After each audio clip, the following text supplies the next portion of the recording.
नमस्कार। श्रीमती मोहरी देवी तापड़िया कन्या महाविद्यालय के इस YouTube चैनल पर मैं आप प्रवक्ता हनुमान मत शर्मा आप सभी विद्यार्थियों का हार्दिक स्वागत और अभिनंदन करता हूं। प्यारे विद्यार्थियों, BA प्रथम वर्ष की कक्षा में हिंदी साहित्य विषय के अंतर्गत हिंदी भाषा व साहित्य का इतिहास, उसमें महत्वपूर्ण प्रश्नोत्तरों को देख रहे हैं। प्यारे विद्यार्थियों, हिंदी साहित्य का जो इतिहास है उसे हमने भक्ति काल से हम प्रश्नोत्तरों को देख रहे हैं और आज हम इसका तीसरा भाग लेकर के उपस्थित है इस प्रश्न का। तो हमारा जो प्रश्न चल रहा था जो कि बहुत ही महत्वपूर्ण है, तो ये जो प्रश्न है, प्रेम मार्गी सूफी काव्य धारा की प्रमुख विशेषताओं पर प्रकाश डालिए। तो ये हमारा जो प्रश्न था, प्रेम मार्गी सूफी काव्य धारा की प्रमुख विशेषताओं पर प्रकाश डालिए, या फिर प्रेम मार्गी शाखा की विशेषताओं को उदाहरण सहित लिखिए। ठीक है, तो प्रेम मार्गी शाखा की विशेषताएं और उनके उदाहरण देखिए। ठीक है, इस प्रकार से यह प्रश्न आएगा आपका। तो इसमें हमने जो है 5 के लगभग इसकी विशेषताएं हमने पढ़ ली है, जिनमें एक बार पुनरावृत्ति कर लेते हैं। एक तो प्रबंध काव्य या प्रबंधात्मकता, दूसरा जो बिंदु हमने पढ़ा प्रेम मार्गी काव्य धारा या सूफी काव्य धारा की विशेषताओं में भाव व्यंजना, तीसरी पढ़ी थी लौकिक पक्ष, चौथी विशेषता थी प्रतीकात्मकता और 5वीं हमने पढ़ी कला पक्ष। अब हम देखते हैं प्यारे विद्यार्थियों छठी विशेषता अलंकार। तो सूफी काव्य धारा के कवियों ने अपने काव्य में अनेक अलंकारों का प्रयोग किया है और उनमें देखिए कौन कौन से अलंकार अधिक है। सूफी कवियों ने अपने काव्य में उपमा अलंकार, इसका तो बहुतायत उन्होंने प्रयोग किया है। उपमा अलंकार, उत्प्रेक्षा अलंकार और रूपक अलंकार, ये जो भारतीय अलंकार है, ये अलंकार कौन से हमारे भारतीय अलंकार है। तो सूफी कवियों ने अपने काव्य में उपमा, उत्प्रेक्षा और रूपक जैसे जो भारतीय अलंकार हैं उनका प्यारे विद्यार्थियों उचित प्रयोग है वो अपने काव्य में किया है। तो आप इनके काव्य रचनाओं में हम पढ़ते हैं तो हमें इनके दर्शन होते हैं। उपमा, उत्प्रेक्षा, रूपक अलंकारों की प्राप्ति इनके काव्य में देखने को मिलती है। और छंद हमने देखा, दोहा और चौपाई जो छंद इनका उन्होंने प्रयोग किया था। और इसके अलावा इन्होंने सोरठा, सवैया और बरवे छंद का भी प्रयोग अपनी काव्य रचनाओं में किया है। साथ ही साथ कई फारसी जो छंद है, बहर इत्यादि, उनका भी प्रयोग इन्होंने किया। तो ये अलंकार हो गए, उपमा, उत्प्रेक्षा, रूपक आदि अलंकारों का प्रयोग किया है इन्होंने अपने काव्य में। साथ ही साथ देखो प्यारे विद्यार्थियों, इनके काव्य में समासोक्ति का भी प्रयोग देखने को मिलता है। समासोक्ति भी क्या है? अलंकार है। समासोक्ति अलंकार का भी प्रयोग इन्होंने किया, यानी समास के तरह उक्ति को कहना, समास प्लस उक्ति, तो समासोक्ति अलंकार है। इनका भी प्रयोग यानी बड़े स्वरूप को छोटे स्वरूप में बता देना, तो वो इनके काव्य में समासोक्ति अलंकार का प्रयोग भी देखने को मिलता है। और कहीं कहीं पर प्यारे विद्यार्थियों इन्होंने फारसी जो अलंकार है उनका प्रयोग कर दिया है। तो उनका प्रयोग करने से काव्य में क्या आ गई है? अस्वाभाविकता सी आ गई है। ये थोड़ी थोड़ी कमी हम कह सकते हैं कि सूफी काव्य धारा के कवियों ने अपने काव्य में कहीं कहीं पर फारसी अलंकारों का प्रयोग है वो कर दिया है। तो फारसी अलंकारों का प्रयोग करने से क्या हुआ कि इनके काव्य में अस्वाभाविकता आ गई है, यानी स्वाभाविक जो वर्णन होना चाहिए वो नहीं हो पाया। तो उस काव्य में हम पढ़ते हैं तो अस्वाभाविकता सी लगती है। जैसे कि विरह से पीड़ित कोई स्त्री है, इसको इन्होंने फारसी अलंकारों के माध्यम से विरह से पीड़ित जो स्त्री है उसके स्वरूप को उन्होंने जला हुआ या फिर गला हुआ बतला देना, ये एक तरह से अस्वाभाविक बातें हैं। ठीक है, कि विरह से पीड़ित स्त्री है वो पूरी तरह से जल गई, विरह से पीड़ित स्त्री गल गई। तो इस प्रकार की जो चीज़ें हैं वो अस्वाभाविकता, या हम यूँ कह सकते हैं अतिशयोक्तिपूर्ण हम कह सकते हैं। तो ये विरह से पीड़ित स्त्री के स्वरूप को जला हुआ बता देना या गला हुआ बतलाना, ये अस्वाभाविकता से आ गई है। तो ये अलंकार जो विशेषता है वो है प्रेम मार्गी सूफी काव्य धारा की प्रमुख विशेषताओं में एक विशेषता हो गई अलंकार। अब अगली देखिए प्यारे विद्यार्थियों विशेषता समनव्यता या समन्वयकता। देखिए समन्वयता क्या है? आचार्य रामचंद्र शुक्ल जी का कहना है, आचार्य रामचंद्र शुक्ल जी इनके सूफी काव्य धारा के संदर्भ में अपने विचार व्यक्त करते हुए कहते हैं कि प्रेम स्वरूप ईश्वर, प्रेम स्वरूप ईश्वर को सामने लाकर सूफी कवियों ने हिंदू मुसलमान दोनों को मनुष्य के सामान्य रूप में दिखाया। क्या बात कही है?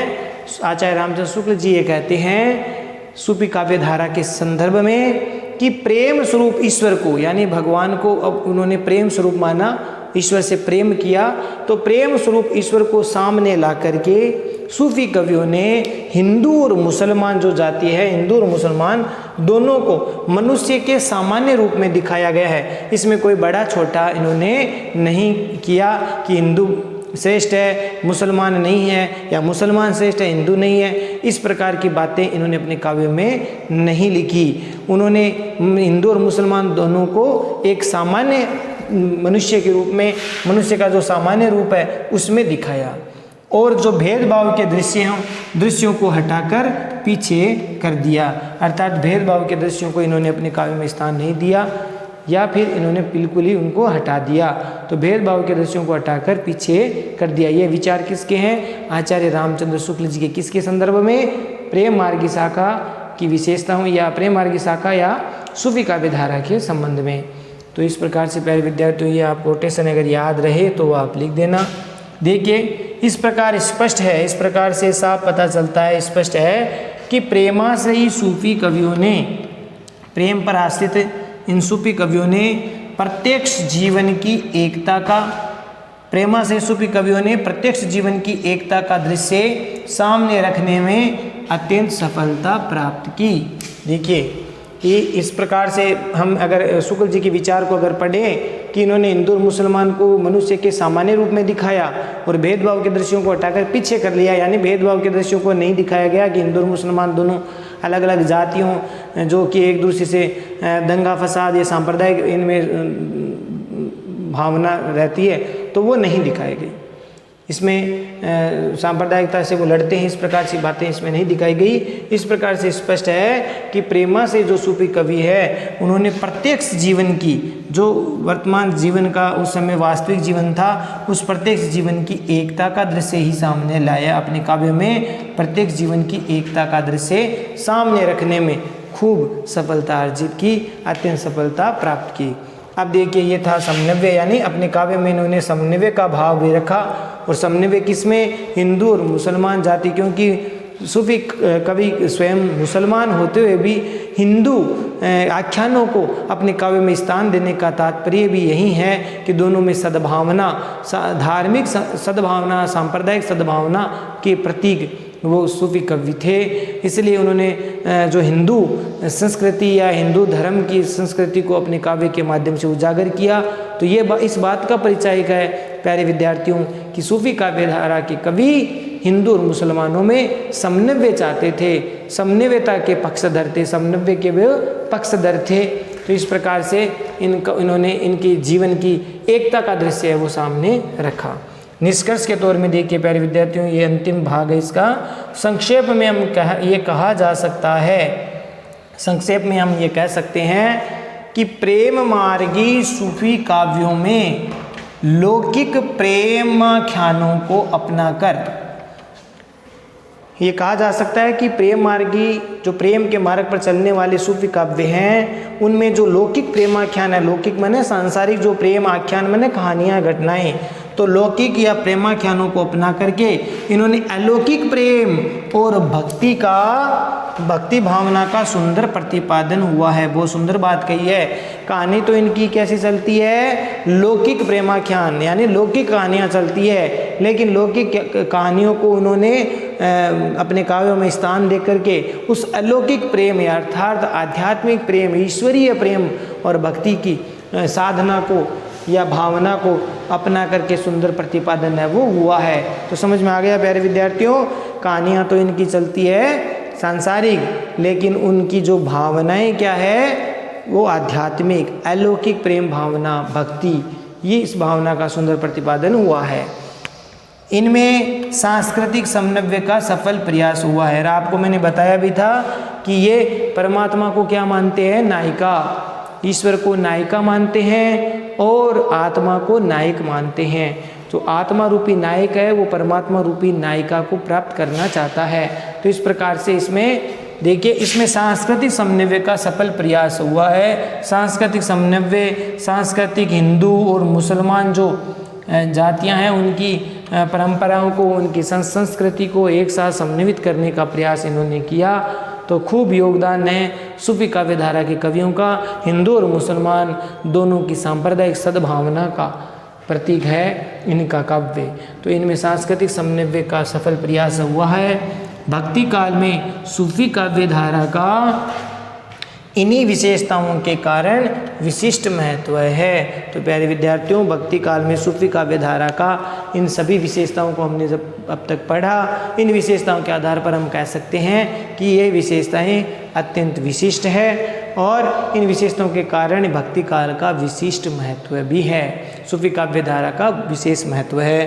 तो इस प्रकार से प्यारे विद्यार्थियों, ये हुआ आज का ये जो प्रश्न है वो आपका पूर्ण हुआ। ये 3 भागों में प्रश्न हुआ है। तो आशा करता हूँ आपको ठीक से समझ में आ गया होगा। बहुत ही महत्वपूर्ण प्रश्न है ये।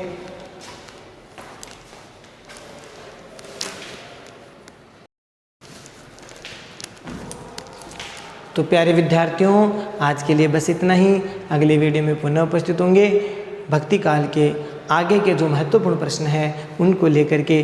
तब तक के लिए आप इस प्रश्न को ठीक प्रकार से पढ़ें, समझें और नोट्स बनाकर याद भी करें। चैनल को लाइक, शेयर और सब्सक्राइब भी कीजिए। जय भारत, जय हिंदी। धन्यवाद विद्यार्थियों।